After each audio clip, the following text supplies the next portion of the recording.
Good evening to everyone and welcome back to my channel. And it's me again, ang inyong chismosong kaaldab vlogger.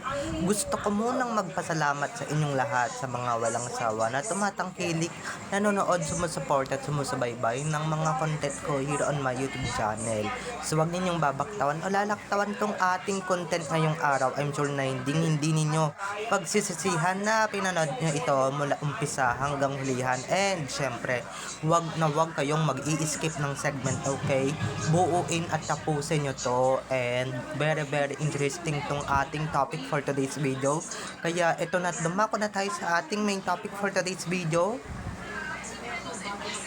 Ito na nga guys, usap-usapan sa social media na talagang yung Showtime pinatawag na naman ng MTRCB dahil sa eksena dahil sa isa sa mga eksenang ng Memerimar. So, ito na guys, watch this. Mamaya ipapaliwanag ko sa inyo ng buong buo. So, ito na guys, watch this.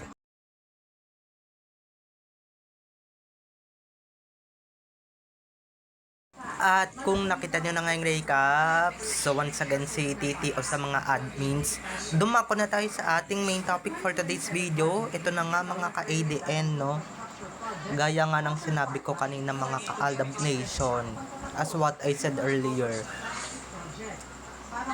Oh my god guys, sad to say is yung Showtime nga nahaharap na naman ngayon sa nalalapit na naman nilang pagkakasuspinde, pero sana wag naman, sana 'di ba, sana nadaan sa maayos na pakiusapan tong MTRCB, 'di ba? Hindi, at ito lang nga, napapansin nyo ba ha? Laging yung Showtime, mali na lang talaga ng Showtime. Yung mga mali ng Showtime talaga, yun na lang at yun yung mga pinapansin nila, 'di ba? Keso, 'di ba, dito sa Memerimar episode na nabugahan nga ni Meme Vice yung isang baby doll, 'di ba?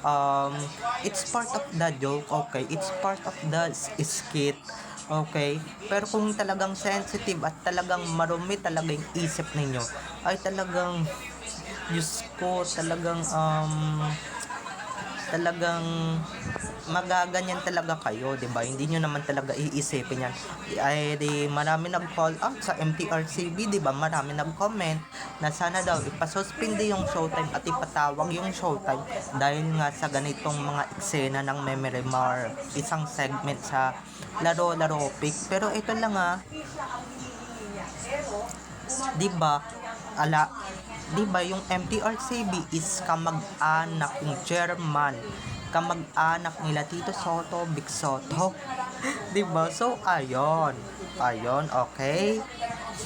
Isa ng punto 'yon, ha? Dahil yung Showtime lang talaga lagi yung napapansin nila pag kami pagkakamali yung Showtime, or pag kami ginawa yung Showtime na talagang kahit hindi naman talaga kapatawag-tawag sa MTRCB, talagang i-call out talaga ng mga punyemas na netizen na ito, 'di ba? Samantalang yung Itbulaga na madami ng ginawang kalokohan na mas labag pa talaga sa MTRCB, or dapat rin talaga ipatawag sa MTRCB, 'di ba? Kasi, di ba, marami tayong mga nakikitang kung ano-ano yung ginagawa ng Itbulaga at hindi man lang nila kino-call out. Ano yan? That's unfair guys, that's unfair. Okay, unfair treatment na pag yung Showtime lang talaga may kasalanan or may ginawa yung Showtime, talagang yun lang talaga yung dapat tawagin.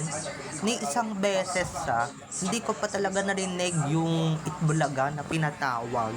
Palibasa, paano ba naman nila papatawag yung Itbulaga? Kasi nga naman, kamag-anak nila yung chairman dyan kaya kahit anong immoral at kababuyan yung gawin ng Itbulaga, marami na akong napapansin dyan. Marami na, since yung mga old clips nila na halos magmanyak na sila, Diyos ko. 'Di ba, sa mga dancers nila, sa babes, sa sex bomb, 'di ba, sa mga guest nilang babae, 'di ba, na halos, oh my god, talagang masusuka ka talaga sa mga pinaggagawa talaga ng tatlong lolong lakas na yan. Lalong-lalo na siguro yung JDL, talagang number one yan, na number one na bastusin talaga yung matandang yan. Pero never nilang pinatawag, 'di ba? Never nilang kinall out, never nila sinuspinde. At samantalang yung isa, party lang ng jokes yung um party lang ng skit yung ginawa nila sa isang segment, 'di ba? Kinall out na agad, na threaten ng ibang netizen, at may nabasa ako, kaya sila nanginig ng bonggang-bongga, kaya sila na na threaten ng bonggang-bongga kasi nga, 'di ba, nata-threaten sila kasi wala naman nanonood sa ginawa nilang love team eh. Yung ginawang love team ng Itbulaga, walang nanonood or wala talagang nanood. 'Di ba? Mas pinapanood pa yung Showtime, kaya ayan, 'di ba, gusto nilang gumante, gusto nilang maghigante sa pinaggagawa sa kanila ng Showtime. Dahil nga sobrang bagsak na ng ratings nila eh, 'di ba? Kaya ayan, pina-call out nila yung Showtime kahit naman hindi naman talaga ka-immoral yung ginawa ng Showtime. Talagang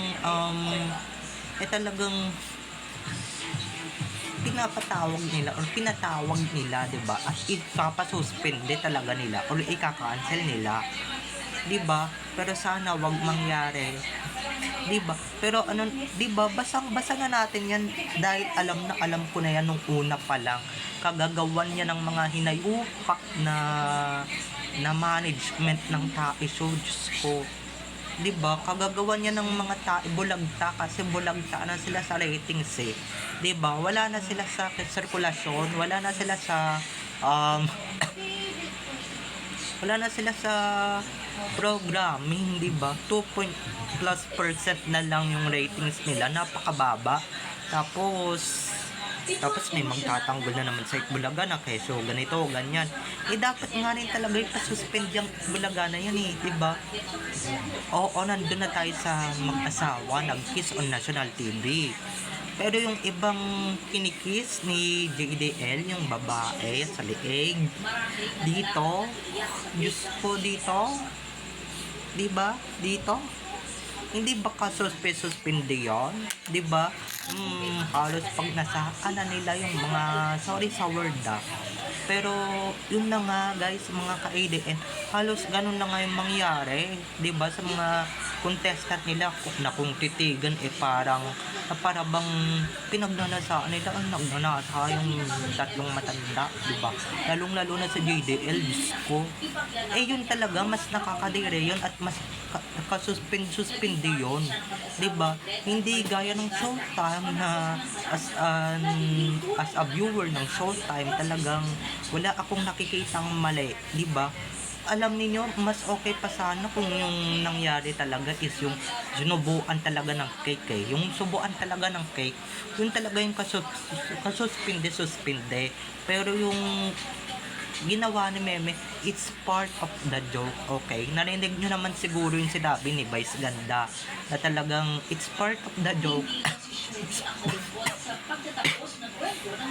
Part yun ng script, okay? Part ng script yun, lahat ng mga ginagawa nila, maski yung pagboga ng tubig doon sa Showtime Baby Doll, sa isang Showtime Baby Doll dancer, at sa pagboga ng gatas kay Bong Navarro at MC Moa, at sa pagtawag na ni Meme Vice kay MC Moa, lahat ng yun nasa script, okay? Kasi yung iba dito masyadong sensitive at masyadong maramdamin eh, 'di ba? Masyadong maliit na bagay, maliit na ganito, maliit na ganyan, gagawan talaga ng issue. Problema nila, gagawan talaga nila ng problema, hanggang sa mag-call out na sila, mag-comment na sila ng shout out to MTRCB, 'di ba? Sana nakikita nyo to MTRCB, immoral, 'di ba? Ako, wala naman talaga tayong nakikitang immoral diyan, 'di ba? Yung 'di ba, wag na tayo magtaka kung ba't ilang beses na talaga nilang hindi sinususpinde yung Itbulaga or Itbulaga. Hindi nila pinapasuspinde kahit ilang beses na pakbababoy sa talagang pangwawalang hiya talaga ng TVJ sa harap ng publiko, talagang hindi talaga nila sinususpinde. Take note maraming kasalanan ng TVJ. Unang-una na din yung pagpapahiwalay sa Aldab, di ba? Kundi dahil sa kanila talagang matatag pa tayo hanggang ngayon, di ba? Nandito pa ngayon fandom pero yung Aldab, di ba? Di sana buko pa yung Aldab ngayon, di ba? Yung kung ano, di ba? Actually, mas bet ko yung Showtime kaysa sa Bulaga na yan. Dahil yung Showtime, kahit magkahiwala yung Aldab, talagang binabanggit nila, di ba? Wala silang pakilang kahit na magalit yung GMA. Tapos sila pa yung masususpinde. Tapos yung Itbulaga na ilang beses nang mamanyak ng mga babae, ko, hindi na nahiya sa mga edad nila, especially itong si JDL, hindi na nahiya sa edad nila. Nandito pa rin, nasa TV pa rin, ni minsan hindi na suspinde, ni minsan hindi nawala sa TV ng ilang linggo, diba? Ni minsan hindi nakatikim ng call out ng MTRCB, diba? Paano kasi makakatikim ng call out? Anak ni TS, yang si chairman ng MTRCB at pamangkin ni VS King Cobra, yang si chairman ng MTRCB. So paano sila masususpinde, di ba?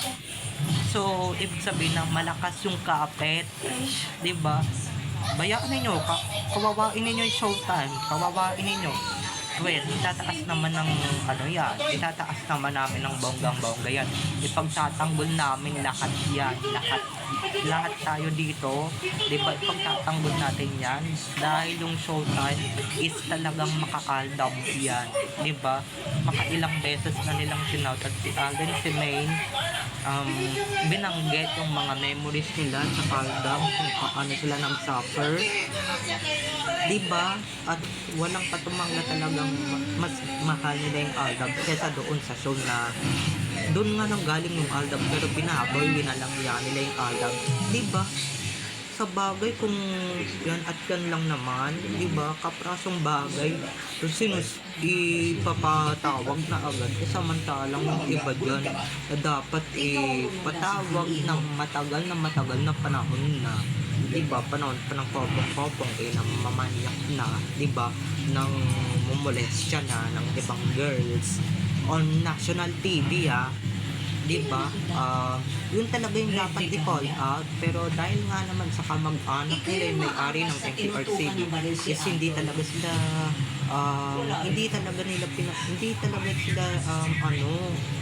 talaga sila sinususpinde, di ba? So alam nyo na, di ba? Once na talagang, di ba, dito na lang talaga ako natatawa, dito na lang talaga ako na hihiwagaan na na-realize ko din talaga na buti na lang talaga may favoritism yung chairman ng MTRCB na yan, di ba? May favoritism na porket kamag-anak mo hindi mo isususpinde, di ba? Kahit na maraming mali nang ginawa, talagang kamag-anak mo yan, tatay mo yan, tiyuhin mo yan, hindi mo talaga isususpinde yung programa, di ba? Pero yung makailang beses ng iba, kapakakaprasong bagay lang na parte ng joke, parte ng script, talagang sineryoso ninyo, diba? Talagang inaapi ninyo, diba? Talagang inaagrabyado ninyo, diba? Talagang tinatapak-tapakan ninyo.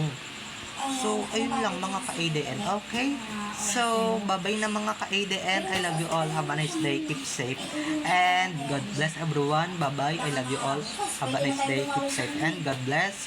Don't forget to subscribe to my YouTube channel. And syempre, don't forget to click the notification bell para pag nag-upload ako, kayo agad ang unang-unang manonotify sa aking mga susunod pang i-upload na mga videos. Okay?